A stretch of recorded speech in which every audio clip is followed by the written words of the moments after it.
कोलकाता के RG Kar medical college and hospital से जुड़े कांड में रोज नए खुलासे और रहस्य बेपर्दा हो रहे हैं।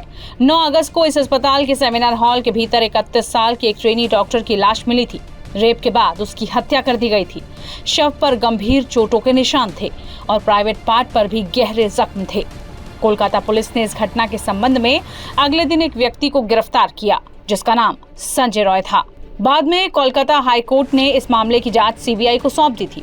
इस घटना के बाद तत्कालीन प्राचार्य डॉक्टर संदीप घोष ने अपने पद से इस्तीफा दे दिया था।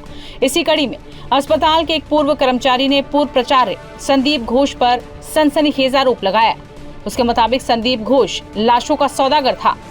वो लावारिश लाशों का सौदा करता था और कई अन्य अनैतिक गतिविधियों में भी वो शामिल था। सर, आपने 16 साल आरजीकर मेडिकल कॉलेज में काम किया, तो आपने संदीप घोष को बहुत करीब से देखा होगा, उनके साथ भी काम किया। सवाल उठ रहे हैं, वो डॉक्टर है या कोई तृणमूल माफिया से कम है?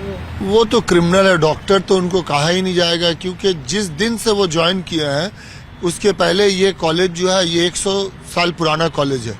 इसका जो है ईस्टर्न इंडिया में रैंकिंग 1 नंबर रैंक था। इस कॉलेज में अच्छे ब्रिलियंट स्टूडेंट आते थे, लेकिन जनवरी 2021 के बाद इस कॉलेज को ये बर्बाद कर दिया। पैसे के लिए, पावर के लिए ये एक माफिया राज चलाते थे। कौन सा करप्शन नहीं है जो नहीं करते थे वो। मैंने उनको 2023 में एक्सपोज किया था। मीडिया ने इस चीज को सामने लाया लोगों के। फिर मैंने जुलाई 2023 को उनके अगेंस्ट में विजिलेंस कमीशन एंटी करप्शन में कंप्लेन किया था। एंटी करप्शन वालों ने फिर हेल्थ डिपार्टमेंट को एक फाइल भेजा था और एक कवरिंग लेटर करके, मगर ये बहुत ही बदकिस्मती है कि उनका कुछ नहीं हुआ, कोई एक्शन नहीं हुआ। अभी लास्ट कल सिट कमेटी फॉर्मेशन किया गया है और आज से उसका इंक्वायरी शुरू हुआ। आज मुझे हेडक्वार्टर में बुलाया गया था, मैं जाके आया हूं और मैं अपना स्टेटमेंट भी दे के आया हूं। उन लोगों ने वीडियो रिकॉर्डिंग किया और मैंने कहा कि जब भी मुझे बुलाया जाएगा मैं कोऑपरेट करूंगा। मगर इस बीच इतना लंबा वक्फा में उन्होंने डॉक्टर संदीप घोष ने जो जुर्म किया है और स्टूडेंट लोगों का जो जिंदगी से खेला, इसका जवाब कौन देगा? इसके साथ इंसाफ कौन करेगा? कई स्टूडेंट का उन्होंने लाइफ बर्बाद कर दिया, बहुतों का उन्होंने इंटर्नशिप कंप्लीशन सर्टिफिकेट नहीं दिया। एक माफिया राज चलाते थे। स्टूडेंट लोगों को शराब पीना सिखाते थे, स्टूडेंट लोगों से गलत काम, पैसा वसूली करना, तस्करी करना, ये सब सिखाते थे। यहाँ तक कि वो डेड बॉडी को भी बिक्री करते थे और बाद में उन्होंने डेथ रजिस्टर को भी गायब कर दिया ताकि गवर्नमेंट को इनका सबसे पहले मैंने पर्दाफाश किया था बायोमेडिकल वेस्ट लेकर के, जो इलीगली ये एक रिसाइकिल होता था और कुछ बांग्लादेशी सिटीजन थे, जो मैंने अपनी रिपोर्ट में लिखा भी था। 20 मार्च 2023 को मैंने अपना रिपोर्ट सबमिट किया। 2 घंटे के अंदर मेरा ट्रांसफर हो गया। 21 मार्च को एमएसवीपी ने पूरा इस कमेटी को डिसॉल्व कर दिया और ये सारे रिपोर्ट को चाप दिया। फिर भी मैं शुक्रगुजार हूँ मीडिया का, जिन्होंने उनको एक्सपोज किया। उनके सारा करतूत मैंने मीडिया के सामने, मीडिया के थ्रू यहाँ के अवाम को बताने की कोशिश किया। सारे मीडिया ने सपोर्ट किया, मैंने उनको डॉक्यूमेंट भी दिया।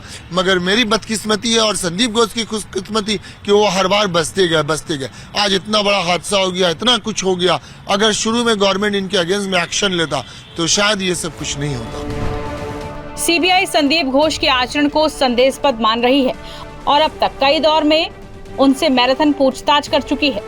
एजेंसी ने उनसे कई सूत्रों की पूछताछ के दौरान पूछा था कि उन्होंने पीड़िता के माता-पिता को शव सौंपने से पहले 3 घंटे तक इंतजार क्यों करवाया। इस बीच आरजीकर मेडिकल कॉलेज के पूर्व उपाध्यक्ष अख्तर अली ने टाइम्स नाउ भारत को बताया कि संदीप घोष बांग्लादेश में बायोमेडिकल कचरे और मेडिकल सप्लाई की तस्करी में शामिल रहे हैं। अली ने यह भी आरोप लगाया कि संदीप घोष लावारिस शवों का सौदा करता था। अख्तर अली ने कहा कि संदीप घोष उन लोगों को बायोमेडिकल कचरा बेचता था जो उसकी अतिरिक्त सुरक्षा का हिस्सा थे। बाद में इसे पड़ोसी देश भेज दिया जाता था। दादा, एक बांग्लादेश का भी एंगल सामने आ रहा है, वो बायोमेडिकल वेस्ट का कुछ। हाँ, दो एक पांचू और रवि बोल के था, वो बांग्लादेशी सिटीजन, वो ये माल को खरीदता था और फिर इसको वो रिसाइकिल करता था। लेकिन बायोमेडिकल वेस्ट को तो रिसाइकिल करना नहीं होता है। नहीं होता, लेकिन ये डॉक्टर संदीप घोष जैसे लोग करवाते थे पैसे की लालच में। ये तो इंसान है या क्या, मुझे पता नहीं, क्योंकि ये इंसान और इंसानियत दोनों के लिए खतरनाक है। कभी किसी को हेपेटाइटिस हो सकता है, HIV हो सकता है, कोई भी इन्फेक्शियस डिजीज हो सकता है। इसीलिए मैंने हिम्मत किया ये लड़ाई लड़ने के लिए और मैंने उनको एक्सपोज किया। तो बायोमेडिकल वेस्ट जो बांग्लादेशी नागरिक खरीदते थे वो क्या बांग्लादेश फिर वो ले जाते थे, मतलब क्या होता था ये जो बांग्लादेशी जो पूरा एंगल सामने आ रहा है? देखिए, ये तो गवर्नमेंट को इंक्वायरी करनी चाहिए थी, मेरा काम था उनको एक्सपोज करना, लेकिन ये उनका खुशकिस्मती है कि उनके अगेंस्ट में अब तक कोई एक्शन नहीं हुआ। फिर भी मैं सरकार का शुक्रगुजार हूं कि कल एक सिट कमेटी गठन हुआ है और सिट कमेटी बहुत एक्शन में है और आज से ही उन्होंने इंक्वायरी शुरू कर दिया।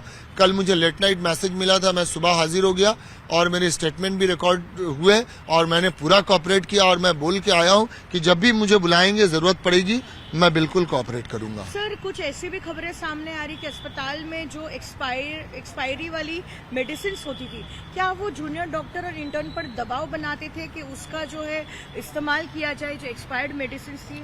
देखिए, ये तो अभी इसलिए क्योंकि मैं 1 साल पहले वहां से आ गया, फिर मेरे एब्सेंस में क्या हुआ वो मेरे लिए बताना मुश्किल है, मगर मैं जब था जो स्कैम था सबों का पर्दा मैंने फाश किया, क्योंकि ये समाज के लिए भी क्षतिकारक था, इंसानियत के लिए भी।